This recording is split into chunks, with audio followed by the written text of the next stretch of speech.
Has buscado la paz y divinos solas y deseas que crezca tu fe. Pero te es menester alma y cuerpo traer al altar cual ofrenda a tu rey. El Señor les bendiga, hermanos. Les habla su hermano y amigo José Plasencia, y en esta ocasión quiero compartir con ustedes un fragmento de un artículo que encontré en un sitio de internet, en una página de la internet, y es titulado ¿Por qué necesitamos una nueva reforma? Repito, este encabezado dice ¿por qué necesitamos una nueva reforma?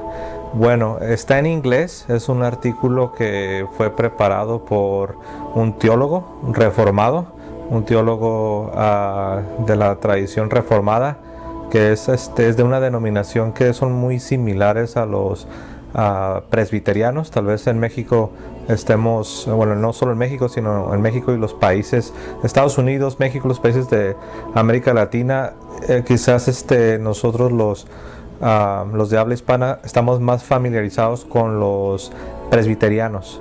Entonces los presbiterianos y los que se hacen llamar reformados son prácticamente la misma cosa. Tienen sus diferencias, por eso es que están separados, por eso es que forman diferentes denominaciones.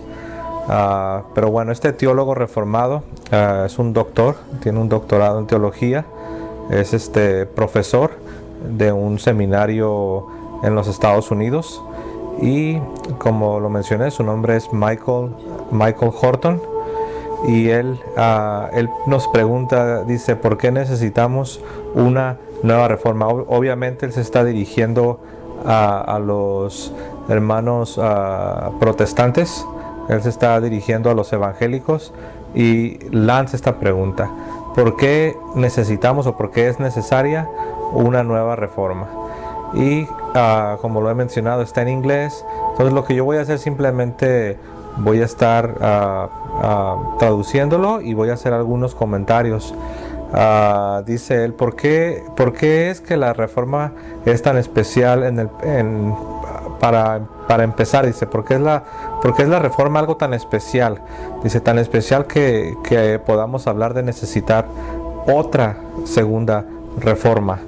Y luego él nos dice que a través de la Edad Media, el cristianismo se enredó tanto en la superstición. Obviamente él se refiere a la superstición de los católicos romanos. Dice, durante la Edad Media el cristianismo se enredó en la superstición, la ignorancia y la flojera espiritual. Dice, eso era lo que rodeaba el cristianismo de la Edad Media. Ahora, esto que Michael Horton, este teólogo reformado, llama cristianismo de la Edad Media, a lo que él se refiere es al catolicismo romano, a la Iglesia Católica.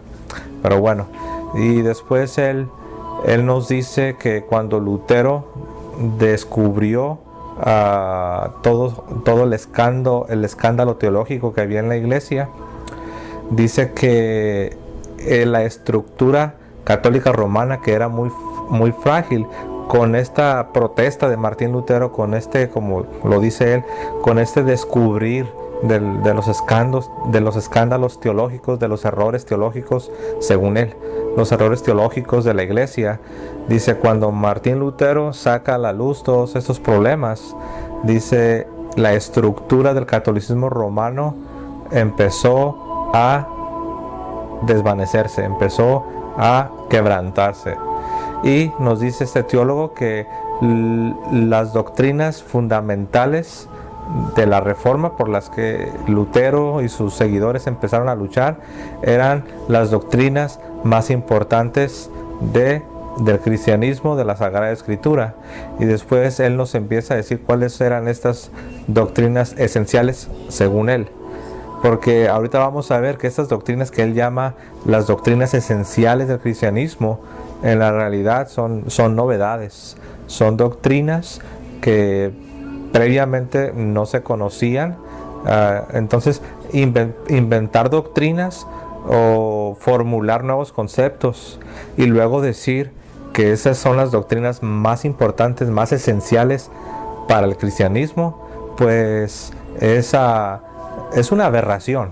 Es como si se levanta un teólogo y empieza a formular conceptos de los cuales la iglesia nunca había oído anteriormente, y luego que este individuo, que este teólogo nos empiece a decir que estos nuevos conceptos son las doctrinas más importantes y más fundamentales para la iglesia, pues es absurdo. No podemos inventar algo, no podemos inventar un nuevo estándar y después querer imponérselo a la cristiandad, a la iglesia, al cristianismo.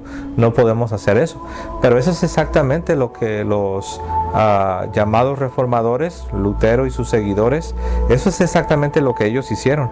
Ellos formularon nuevos conceptos, empezaron a proclamar, a predicar desde sus púlpitos que estos nuevos conceptos eran en la realidad las doctrinas esenciales del cristianismo. Y bueno, sigo con la lectura de este artículo, ¿Por qué necesitamos una nueva reforma?, escrito por Michael Horton, un teólogo reformado, y nos empieza a decir que estas doctrinas de los reformadores, que lo voy a mencionar ya de una vez, refiriéndose a solo la Biblia, solo por fe, solo Cristo, solo por gracia y solo a Dios la gloria. Todas estas doctrinas nos dice que en la realidad eran los esenciales del cristianismo, pero que durante la Edad Media, y eso es interesante porque cuando uno les pregunta cuántos se perdieron, ellos no te saben decir.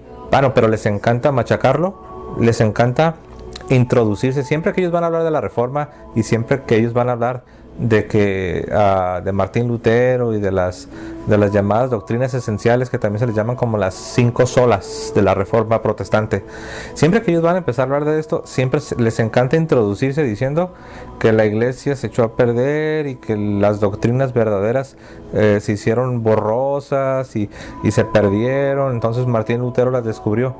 Pero si tú les preguntas a estos teólogos, si tú les preguntas a estas personas que cuándo fue que se perdieron, cómo sucedió, o cuando les dices porque no hay registro histórico de que estas herejías hayan entrado a la iglesia, pues no te dicen nada.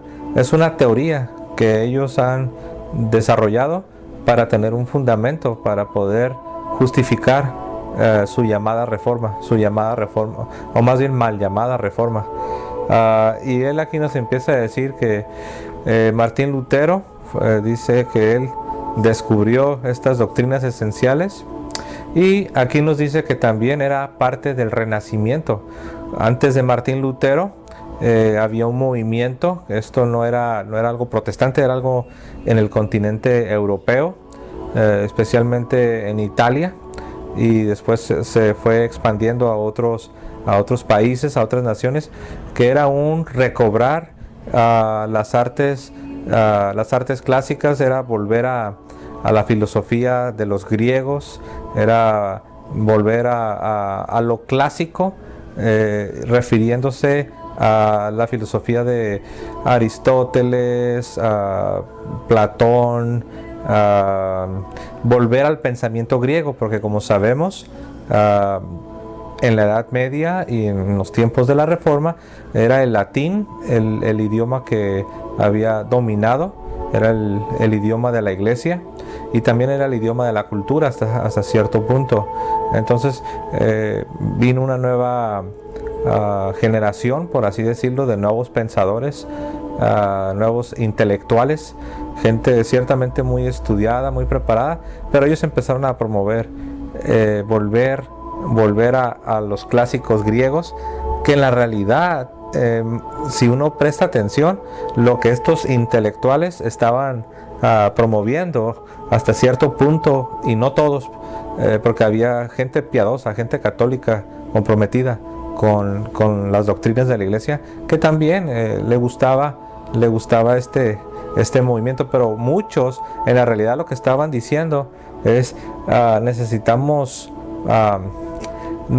despojarnos un poco del cristianismo y darnos una embarradita de paganismo, porque de ahí es que se empiezan a desprender filosofías, formas de pensamiento ya no profundamente cristianas, sino ya muy influenciadas por el pensamiento precristiano, el pensamiento de la Roma precristiana. Y eso es el Renacimiento, tiene que ver con las artes principalmente. Y como parte de eso es que también de ahí sacan los reformadores el volver a los principios, ya no de la cultura romana, sino volver a los principios del cristianismo.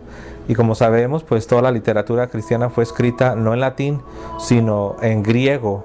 Entonces, de ahí es que los reformadores o los llamados reformadores empiezan a hablar de que empiezan a menospreciar toda la literatura de la iglesia que estaba escrita en latín y le empiezan a dar más preponderancia al griego. Y ellos empiezan, era algo, más que nada era una especie de ejercicio intelectual, no era algo que nacía de la piedad en el corazón de la iglesia, no era fruto de la vida y pensamiento de la iglesia, sino era más que nada un perseguir de lo intelectual, una búsqueda por la excelencia intelectual, el desarrollar del hombre en toda su extensión mental, a un físico, pero era poniendo al hombre más en el centro. Sabemos que el centro de todo es Dios y debe ser Dios. La iglesia siempre así lo ha enseñado, pero el Renacimiento empezó a traer esta ideología de que el hombre está en el centro, y es por eso que también nace el humanismo. Pero bueno, yo sé que ya me he tomado demasiado tiempo para hablar de esto. Pero bueno, aquí este teólogo nos empieza a hablar que la Reforma nace en este contexto, en el contexto del Renacimiento. Y nos empieza a decir aquí que también los reformadores regresaron a los grandes clásicos de la civilización occidental y supuestamente también regresan a los padres de la iglesia. O sea, dando a entender que la Reforma es un regreso a los padres de la iglesia, cuando nosotros sabemos que no es así de ninguna manera, porque el legado, el patrimonio de los padres de la iglesia no estaba perdido, no estaba olvidado, no estaba enterrado. El patrimonio de los padres de la iglesia nosotros lo tenemos en la vida de la iglesia, es también parte de la tradición sagrada, es parte de la tradición apostólica.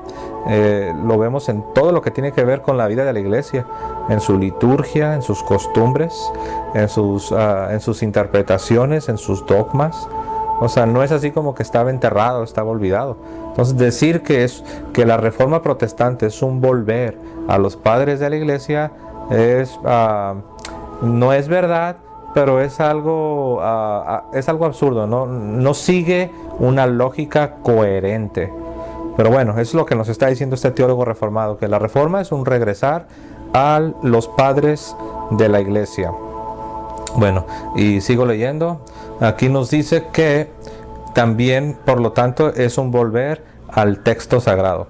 O sea, repito, aquí la premisa es que la iglesia había olvidado el texto sagrado, que la iglesia estaba muy lejos del texto sagrado, que la Sagrada Escritura estaba olvidada. Esa es la premisa. Esa es la premisa bajo la cual este teólogo reformado está operando. ¿Se fijan? Él se está dirigiendo a una audiencia, y él lo que está haciendo ahorita, se está introduciendo, preparando los cimientos, preparando una base para lo que nos quiere decir. Pero aquí ya vemos aquí vemos que hay datos que él está proporcionando que no son correctos, no son verdaderos. Pero bueno, él nos dice que la Reforma es un volver a los padres de la iglesia, y nos dice que es un volver a la Escritura misma. Y bueno, seguimos leyendo. Dice así que la Reforma es es el más grande de todos los avivamientos bíblicos. Es el retorno a la Biblia más grande que jamás haya sucedido en la historia de la iglesia, desde los tiempos de los apóstoles hasta el periodo de la Reforma, que fue en los 1500. Dice que ese fue el más grande regresar a la Biblia, de acuerdo a este teólogo Michael Horton, un teólogo reformado, que para los que no saben qué es exactamente un teólogo reformado, pues prácticamente es un presbiteriano, es alguien que es una tradición distinta a la luterana. Ellos no consideran que Lutero que él estaba bien, dicen que Lutero cometió muchos errores, y bueno, ellos formaron su propia denominación, su propia iglesia, por así decirlo.